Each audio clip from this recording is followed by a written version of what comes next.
Welcome back to the neighborhood, boys and girls. Our next guest is Russell Kubach from Honest Real Estate. Russell, welcome to the neighborhood, my man. Always a pleasure. Great to have you. We are traveling over the bridge a little bit, making some connections over there in the Philly market in Pennsylvania. We had a location for a while there. Our landlord sold the building for a crazy amount of money, so now we're strictly in Jersey. Fishtown for sure. We're trying to get back over there. We're gonna get a couple more spots over there, but we do things a little differently. Before we start to talk about the present day stuff, I really enjoy people's story. I really enjoy learning about, Russell in 5th grade talking about what he wants to do when he grows up to Russell now. Like, what was the journey? How did you get there? Because most people didn't grow up always wanting to be a realtor. Most people did 5, 6, 7 things between the start and the finish. So give us a little bit of history, like coming out of high school to modern day Russell. What was the journey? How'd you get here? So it's the clerk's quote. I'm not even supposed to be here. right. I thought you were going to say the other one. Well, no. Not the 36. Try not to on your way to the parking lot. But, so I grew up in Kensington section of Philly. You grew up, you either got into trouble, you got a union job, or, if you were lucky, you went to college. Right. So I got in a little bit of trouble as a kid, and, I ended up, doing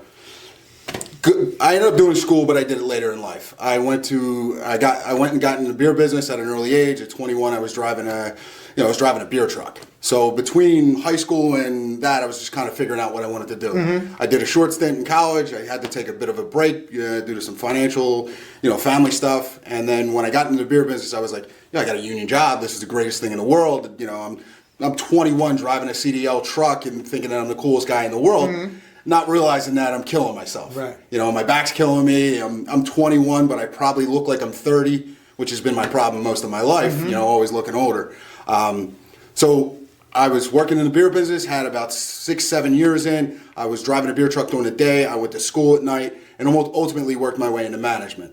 But prior to getting there, it was always, this is what my goal is. This is what I'm going to do. And it was a bunch of people going, oh, that's never been done. Right. You're not going to do that. Sure. Get out of here, kid. You're just a dirty beer guy. Right. Okay, no problem. So I did that for years, and ultimately there were no openings. I ended up leaving. I went and I took a job doing project management after I was done with school. Somehow, it was just the stars aligned, and I had a group of really good mentors in the beer industry that took some shots on me, and they didn't have to. Okay. Called me back, said, hey, look, a vacancy open. You still interested? Look, I'm a beer guy at heart. I've been in real estate for 5 years. I'll be a beer guy till the day I die. Right. So went back, worked there for a little while, and then an opening came with one of our competitors, and I was fortunate enough to work for 2 of the largest wholesalers on the East Coast. Okay. Second one I went to, I ended up becoming the director of operations at 30, which, as far as I know, is one of the youngest directors in the country. Gotcha. And I was running that for a few years. Unfortunately, when you work for a family-owned business, there can be family-owned problems. I started an insurance business on the side, and I really didn't like what I was doing. Okay. I was coming in, and it became a chore, and I knew that the joy that I found in being in the beer business wasn't there anymore. So I needed to find something else. And it was right around Christmas, being in the beer business. You really spend a lot of time on the job, especially in my role. I mean, it was almost a 24/7 job. Mm. So I have a a beautiful 16-year-old daughter. I have a great 7-year-old son. At the time they were both younger. I had never had the opportunity to really spend the holidays with them. Got a phone call from one of the owners, and it was not a pleasant phone call. And I went, I don't need this anymore. Right. And I'm out. Who's coming with me? Wrote up my resignation letter. Walked in, dropped it on the owner's desk. Week and a half later, I was just doing insurance on my own. Okay. And I got so sick of doing insurance because the question I was asking with people was, what are your goals in the next few months, the next 6 months, 6 years, whatever? And it was always, I'm going to buy a house. And I was making hundreds, Sure. Like peanuts. Insurance agents are the least compensated person involved. It was just not worth it. It's residual. It's great to make it all that, blah, blah, blah. But when it comes down to it. But I was selling life insurance and, I was selling, home and auto, all that stuff. But I grew up in Philly in the, Kensington, Port Richmond, Bridesburg section. And when you're doing life insurance and they do labs, everybody loves Miller Lite. Right. So I probably lost $30,000 due to liver enzymes because everybody likes to drink. Right. So I just went, you know what, I got to look into this real estate thing. I knew a bunch of people that were in it. I did it quietly in 2019. I waited until COVID was about to start, or the shutdown, before I started announcing.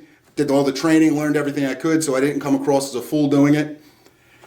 And then we got shut down. They got shut down. But the beauty of that is it gave me an opportunity to really start marketing myself and learning a little bit in that. And once we opened up, I started running a little bit, and I started to see that this is something that I wanted to do. With all my time spent in the beer business, I knew that I got to help a lot of people, and that was probably the greatest reward. Whether it be hiring people, whether it be dealing with retailers and clients, and helping them out with whatever they want. It's almost like you become like a surrogate father in that position. You got people that come with their problems. You got retailers, and they, hey, look, this is my financial situation, and you're doing everything you can to help. And I think that experience really translates well into real estate because you're dealing with people that really are looking, they either never thought they could afford a home, this is either their biggest purchase, they're doing it because of a life change, whatever the case may be. And to be able to handle somebody's personal needs or, responsibilities at such a grand level, to be able to take that and then kind of pinpoint it and focus on a small scale with an individual or a family, it's a good thing to be able to do that. I mean, look, shelter is the basic need that everyone has, and then you combine that with probably the largest purchase that they're going to make, and a ton of legal mumbo jumbo that most people, whether it's Bridesburg or Laurel Springs, don't ever say words like what's in that contract. You know what I mean? So they're relying on you to be in their best interest and negotiate for them and protect them. That's a beautiful thing. I've always had maybe it's being the beer guy, the ops director, the ops manager, whatever it is. My communication style always had to be very direct. Mm-hmm. So it's more or less what you need to hear versus what you want to hear. And unfortunately, we do work in an industry where a lot of people can be very salesy and less than genuine. And I think that, that experience is also, kind of brought out how genuine that I can be and what you're going to get. It's going to be the same guy all the time. Right. And you work with Honest Real Estate over Absolutely. there in Bridesburg. I'm always interested in finding out, you talk to a bunch of people, there's KW, there's EXP, there's all these places, and then there's the more mom and pop boutique places like where you're at right now. What was the decision and what were some of the influence behind the decision to go with Ed to there rather than a KW or a Remax or something like that? What about the mom and pop or the smaller boutique place appealed to you? So I was a bit of a broker jumper. Mm-hmm. My partner, Sheena Dudick, her and I make that joke all the time, like, who's got more brokerages underneath them? Right. And a lot of it comes down to, you get a lot of these brokers that, are very good people. They come across as very nice, but unfortunately, a lot of people overpromise and underdeliver. Well, it's worse than dating. Yeah. It's horrible when you go shopping. Same thing in the mortgage business. You meet with somebody and they tell you all the greatest things and whatever, and about 40% of it's true, and a month into it, you're like, God damn, why did I come? Oh. Yeah, they come in and, we're all about culture and family and all this, and we're going to look out for you, and then you sign and you're just a number. Till you get your third check. And yeah. Like, wow. And like I said, we make the jokes, Sheena and I, about being brokerage jumpers, and, we went with a broker, and very, very nice guy. Really enjoyed speaking with him and being around him. One of those guys that you can really have a beer with and enjoy yourself. But when it came to our vision and our growth, it just didn't align, and it was no fault of them. It was just they had their niche, and Sheena and I had taken a meeting with Ed over at Honest, and I looked at Sheena when we left and went, I'm kicking myself in the ass. Like, this is where we should have gone from the gate when we were leaving our big box brokerage. Right. And she was like, yeah, I kind of feel that way too. But unfortunately, the timing didn't align for both of us. I needed to get out first just because of my inventory. And I called Ed, a week or two later and was like, hey man, we got to meet again. And he was like, okay, are we having a conversation or are we joining? What should I bring? And I went, no, I'm just coming in and get the paperwork ready. Right. And the difference has been tremendous. I mean, you walk into certain brokerages with the experience that I have, being in brokerages, as many as I have, you see everybody looks at everybody as like competition. Mm-hmm. They're greedy. They're hesitant to share information or train you, or they all want to put their hand in your pocket. Right. That's not the case with Honest. No. And I make the joke to Ed all the time when I've had the opportunity to sit in with some of these newer agents coming in, and I go, at the 6-month mark, I'm used to looking for another brokerage. Right. Like by now, I'm usually going, all right, where's my next move? Yeah. But that's not the case whatsoever here. I joke with Ed, it's not a lifetime contract, just because the culture really is, it's a team. I mean, it's a small brokerage. And he's like a real dude. He is. You know what I mean? Look, I'm a neighborhood guy. Right. Ed's a neighborhood guy. Like, right. He's a little further up the Northeast, but not far off. Mm-hmm. We cross paths. We know a lot of the same people, and he's, I hate to curse, but he's no bullshit. Yeah, and for sure. That's refreshing. That it's real. You know what I mean? Like, he doesn't come off as like dumb or anything like that. He's not uneducated or anything like that. But it's more just along the lines of like, I like real people. You know what I mean? I don't want you to give me a sales pitch every time we talk. I don't want. Just tell me how it is. If it sucks, it sucks. Just say, hey, look, this is what we're good at. Here's our strengths. Here's our weaknesses. This is what we want to work on. Blah blah blah.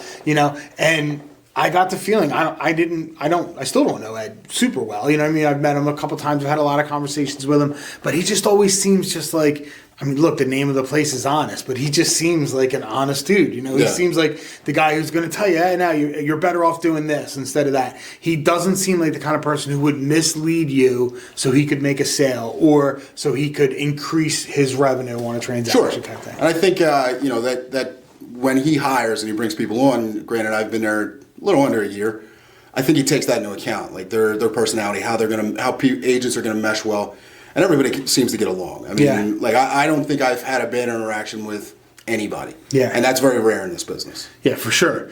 And now you are in the Bridesburg area. You guys just opened up. Yes, we did. The spot right there. What are some of the things that you're looking to do both in the neighborhood, at the location? How are you looking to organically grow that brand in that neighborhood? So a lot of what, my partner Sheena and I do is we do a lot of like community involvement. Mm-hmm. We never want to be the transactional type. Right. We want to give back. There's too many transactional agents within this industry. Some specifically within our Bridesburg location, where they just take. We really just want to help people.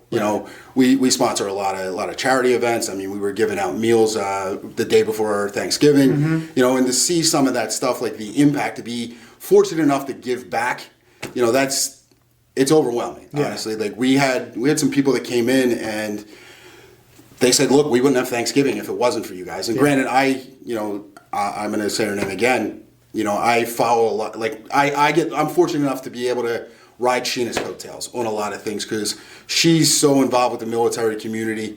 I'm just happy to stand alongside her. Yeah. But we really want to recruit. I'm not going to overstep my boundaries and speak for Ed. But we opened up the Bridesburg office thinking it was going to be a satellite office. That didn't last long. Right. The attention, the people coming in, this knowing what our culture is, knowing how competitive our splits and our compensation package is. It just seems like people want to be around us, mm-hmm. and that sounds really pompous and really cocky. Nah, man. But I don't give a shit. Your vibe attracts your tribe. You know what I mean? I say it all the time. And when you are a good person and you emit that good energy and you follow up the good energy with good actions, it's impossible not to create that buzz in the neighborhood. You know what I mean? Like, why would you not want to come and work for somebody who appreciates you, who gives back to the community, who shows their gratitude for how good they get things? Like, that's where you want to be. You don't want to be in some big old box store where you're just a number and they talk about, every once in a while they talk about their profit share, but mostly it's just, hey, whatever. And, I love the smaller. I do the same thing when it comes to going and eating food. I would rather go to the worst mom and pop diner in the world than a high end chain store or whatever. I just like small business owners and entrepreneurs and real people as much as possible. Yeah, I wholeheartedly agree on that one. Yeah. Looking at what we do versus what, some of the big box brokerages come in where we've got this elaborate training program and all that. And, there is a lot of value. I went through it myself, that pre-COVID. We have a mentor program that, we have newer agents come in, they get one-on-one time to actually go through and, walk through whatever questions they have. They have that one-on-one where we're not trying to take 15% out of their 70-30 Right. or 60-40 split on top of it. So, it's a good opportunity. Yeah, I love it. All right, let's talk a little bit about the future. So we did the past, we did the present. Let's move the calendar to 2026. We'll go with February of 2026. Give me a couple things on your vision board, on your goal sheet that you're going to accomplish in the next 24 months, both you personally and the office over there in Brownsburg. Well, personally, I mean, I got a daughter that's going to be knocking on the door for college, so Okay. I better kick up my sales. Right? I mean, that's first and foremost. Give me that college money. Right. Obviously, I think that expanding our footprint in the river wards and beyond that, but the river wards, Sheena and I, we've really focused on that. The Bridesburg office, I think, is honestly going to overflow into an additional office just because we've had so many agents in a short period of time join up with us. Okay. And, I think South Jersey is coming next. So, Love it. the brand's going to grow. Nice. All right, now we're going to go with your final personal question. I'm going to go music. So, Friday night, you get to have any band or performer come to your neighborhood and perform a concert. Tell me who it would be and what are the first two songs that you would want them to play and perform for you. That's easy. Guns N' Roses, Estranged, Okay. Rocket Queen. Okay. That's a quick one, man. That was it. There was no Nope. no shimmer or anything. Nothing. Even it would have to be like 1987 Axl Rose. I mean, prime guns. I mean, Right, don't get me right. wrong. Like, I spent 700 hours on tickets when they came back at the Link. So, Yeah. and then I went back again when they came to the Wells Fargo. So take my money every time. I saw Axl, and then I also saw Vince Neil, and I was like, oh my god! I remember watching Motley Crue like in the late '80s, early '90s, and they put on a show. Now, Vince Neil looks like It's the abominable disgusting. snowman. Yeah, I love those memes that go around. it's awesome. That is so great. That's Guns N' Roses. I like that. I wouldn't have pictured you as the Guns N' Roses guy. I'm an that's 80s awesome. baby, man. Yeah. I was thinking more. I don't know why. I was thinking like super heavy metal, like. Well, I did grow up listening to punk rock and hardcore. A lot. Right. That's what I was thinking. Yeah, you know, but I mean, look, Guns N' Roses, that's Awesome. my favorite band of all time. Nice. Awesome. Thank you so much for Always coming. a pleasure. Thank you for having me. We'll be back with the next guest on Mr. Mortgage's Neighborhood.